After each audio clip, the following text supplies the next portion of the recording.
तो दोस्तों आपने इसकी आवाज सुनी है, कितनी बुरी इसमें आवाज आ रही थी, सेल्फ मारने में भी और गाड़ी को चलने में भी ऐसी आवाज आ रही है। तो मैं इसका पूरा प्रॉपर क्लच खोल लेता हूँ और आपको लाइव दिखाऊंगा इसमें क्या प्रॉब्लम है क्या नहीं है।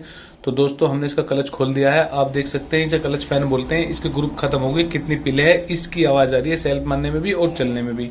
तो ये अक्सर खराब हो जाता है, एल्युमिनियम का होता है। गाड़ी काफी हीट हो रही है, चल के आई है, तो मैंने भी गरम गरम पे खोल दी है। मैं आपको दिखाता हूँ, प्रॉपर समझाऊंगा इसमें क्या प्रॉब्लम है। अक्सर ये खराब हो जाता है, जुपिटर का, इंटोर का, इनका सबका खराब हो जाता है।